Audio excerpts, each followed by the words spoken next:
Hello குட்டீஸ். இன்னைக்கு the sleeping beauty by the brothers Grimm அந்த கதை தான் நான் உங்களுக்கு சொல்ல போறேன். முன்னொரு காலத்துல ஒரு ராஜாவும் ராணியும் வாழ்ந்துகிட்டு வந்தாங்க. அவங்களுக்கு எவ்வளவுதான் செல்வம் சொத்து ராஜ்யமே இருந்தாலும் அவங்க ரெண்டு பேருமே சந்தோஷமா இல்ல. ஏன்னா குழந்தைங்க இல்ல. பல வருஷமா குழந்தைங்க இல்லாம ஏங்கிக்கிட்டு இருந்த அந்த ராஜாவுக்கும் ராணிக்கும் இப்போ ஒரு பெண் குழந்தை பிறந்துச்சு.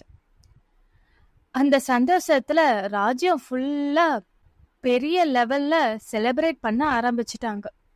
அது மட்டும் இல்லாம அந்த ராஜா தன் குழந்தைக்கு அந்த ராஜ்யத்துல வாழ்ற ஃபேரி காட்மதர்ஸோட பிளெஸ்ஸிங்ஸும் வரமும் கண்டிப்பா தேவைன்னு சொல்லிட்டு அவங்க எல்லாரையுமே இன்வைட் பண்ணாங்க ஒரு பெரிய விருந்துக்கு.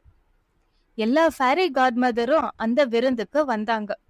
ரொம்ப தடபுடலா பிரம்மாண்டமா இருந்துச்சு அந்த விருந்து. எல்லாரும் அந்த டைனிங் டேபிள்ல உக்காந்தாங்க. எல்லாமே தங்கம் தான்.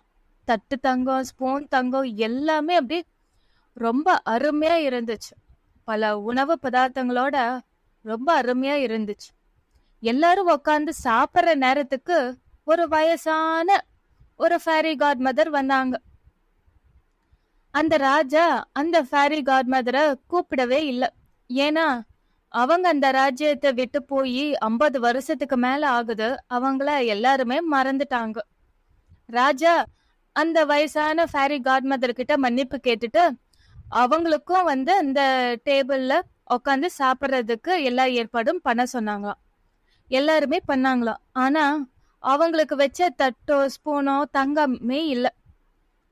மற்ற ஃபேரி காட் மதர்ஸ் எல்லாத்துக்குமே தங்கத்தால் ஆன தட்டு ஸ்பூனு அப்படின்னு இருந்துச்சு. தன்னை டிஃப்ரெண்டா ஒதுக்குறாங்க அப்படிங்கிற மாதிரி ஒரு ஃபீலிங் அந்த வயசான ஃபேரி காட்மதருக்கு வரவும் அவங்களுக்கு கோபம் வந்துருச்சு.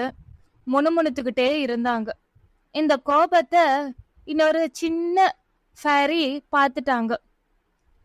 இவங்க கோபத்துல அந்த சின்ன குழந்தைக்கு சாபம் கொடுத்துட்டாங்கன்னா என்ன பண்றது அப்படின்னு சொல்லி அந்த சின்ன ஃபேரி பயந்துட்டாங்க.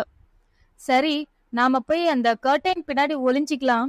இன்கேஸ் இவங்க ஒரு தப்பான சாபத்தை அந்த குழந்தைக்கு கொடுத்துட்டாலும் அதை நம்மளால மாத்த முடியலனாலும் அதை குறைக்கிற விதமா ஏதாவது நம்மளால செய்ய முடியும் அப்படின்னு சொல்லிட்டு அவங்க கர்டைன் பின்னாடி போய் ஒளிஞ்சுக்கிட்டாங்களாம். அப்புறம் எல்லா விருந்தும் முடிஞ்சது. அப்புறம் ஒவ்வொரு ஃபேரியா எந்திரிச்சு அந்த குழந்தைக்கு வரம் கொடுக்க ஆரம்பிச்சாங்களாம்.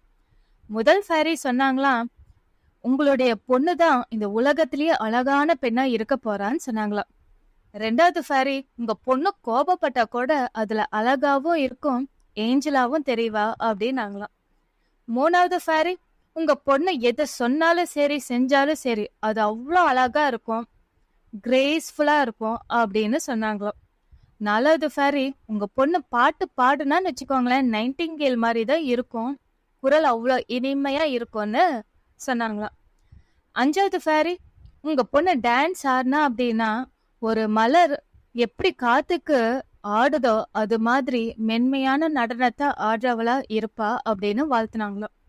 அப்புறம் ஆறாவது ஃபேரி, உங்க பொண்ணு மியூசிக் வாசிச்சான்னு வச்சுக்கோங்களேன், அந்த மாதிரி மியூசிக் இந்த உலகத்துல எங்கேயுமே கேட்டே இருக்க முடியாது, அந்த மாதிரி ஒரு அருமையான மியூசிக் பிளேயரா இருப்பா அப்படின்னு சொன்னாங்களாம். இப்போ அந்த வயசான ஃபேரி காட்மதரோட டர்ன். அவங்க எந்திரிச்சாங்க. கோபத்தோடவே இருக்கிறாங்க இல்லையா?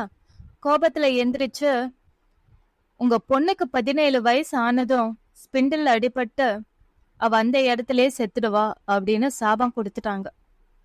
அத கேட்ட ராஜா ராணி உட்பட எல்லாருமே பயந்தாங்க, அழுதாங்க, கதறினாங்க. அப்புறம் கர்டைன் பின்னாடி ஒளிஞ்சிருந்த அந்த கியூட்டான சின்ன ஃபேரி ஏஞ்சல் நீங்களும் யாரும் பயப்படாதீங்க, அழாதீங்க, எங்களுடைய ஓல்டு ஃபேரி காட்மதர் கொடுத்த சாபத்தை என்னால அழிக்க முடியாது, இருந்தாலும் அதை குறைக்க முடியும் அப்படின்னு சொல்லிட்டு உங்க பொண்ணுக்கு 17 வயசு ஆனதும் ஸ்பிண்டல்ல அடிபட்டு அவ 100 வருஷம் தூங்குவா. அப்புறம் ஒரு பிரின்ஸ் அவளை எழுப்புவாரு. அதுக்கப்புறம் அந்த பிரின்ஸிவே கல்யாணம் பண்ணிக்கிட்டு சந்தோஷமா வாழுவா அப்படின்னு வரம் கொடுத்தாங்களாம். அப்புறம் எல்லா ஃபேரிஸும் அங்கிருந்து கிளம்பிட்டாங்க. பல வருஷங்கள் போய்கிட்டே இருந்துச்சு. ராஜாவும் ராணியும் தன்னுடைய குழந்தைய நல்லாவே பாதுகாத்து வளர்த்துக்கிட்டு வந்தாங்க. ஆனா டைம் ஆயிடுச்சே, பிரின்சஸ்க்கு 17 வயசு ஆயிடுச்சு. ராஜாவும் ராணியும் கொஞ்சம் கவன குறைச்சலா இருந்துட்டாங்க. பிரின்சஸ் ஒவ்வொரு ரூமா போய் எக்ஸ்ப்ளோர் பண்ணும்போது மேல ஒரு டவர் ரூம்ல ஒரு வயசான பாட்டி ஸ்பின்னிங் பண்ணிக்கிட்டு இருந்தாங்க. அந்த பாட்டி கிட்ட பேச்சு கொடுத்துக்கிட்டு இருந்தா. இது என்னது பாட்டி, இதெல்லாம் என்னது, இது ஸ்பின்னிங்மா, நான் நூல் வச்சு அழுத்தி இது பண்ணிக்கிட்டு இருக்கேன் அப்படின்னு பாட்டி விளக்கம் கொடுத்துட்டு இருந்தாங்க. அப்போ அவ ஸ்பிண்டில கையில எடுத்தா, கையில அடிபட்டுச்சு. உடனே தொப்புன்னு கீழே விழுந்துட்டா. பிரின்சஸ் தூங்க ஆரம்பிச்சுட்டா. இந்த செய்தியை கேட்டு எல்லாருமே அதிர்ச்சி ஆனாங்க. அவளை ஒரு அழகான மெத்தையில படுக்க வச்சுட்டாங்க ராஜாவும் ராணியும். இந்த செய்தி அந்த கியூட் லிட்டில் ஃபேரிக்கும் போச்சு. அவங்க யோசிச்சாங்க, 100 வருஷம் கழிச்சு இந்த பிரின்சஸ் எந்திரிக்கும் போது தான் கூட யாருமே இல்லைன்னா அவ ரொம்ப தனிமையா ஃபீல் பண்ணுவான்னு அவங்க யோசிச்சு ராஜா ராணிய தவிர மத்த எல்லாரையும் அங்க தூங்க வச்சிட்டாங்க. அங்க வேலை செய்யற காட்ஸ், சர்வன்ஸ், இத சமையல் செய்யறவங்க, குதிரைங்கன்னு எல்லாரையுமே தூங்க வச்சிட்டாங்க. அது மட்டும் இல்லாம அந்த கேசலையும் ஒரு காடால மறைச்சிட்டாங்க. இப்படியே பல வருஷங்கள் போய்கிட்டே இருந்துச்சு. ராஜாவுக்கும் ராணிக்கும் அடுத்த வாரிசுன்னு எதுவுமே இல்ல. அவங்களும் வயசாச்சு, அவங்களும் இறந்துட்டாங்க. பல வருஷங்கள் போச்சு, 100 வருஷமும் ஆச்சு. அப்போ ஒரு ராஜ்யத்தோட பிரின்ஸ் அந்த காட்டு வழியா வேட்டையாடுறதுக்காக வந்துகிட்டு இருந்தோம். சுத்தி முத்தி பார்க்கும்போது அங்க ஒரு கேசல் இருக்கிறத அந்த பிரின்ஸ் பார்த்தான். பார்த்துட்டு இந்த காட்டுக்கு பின்னாடி இவ்வளவு பெரிய கேசல் இருக்கா, இது எப்படி வந்துச்சு, இது எப்படி சாத்தியன்னு அந்த பிரின்ஸ் யோசிக்க ஆரம்பிச்சான்.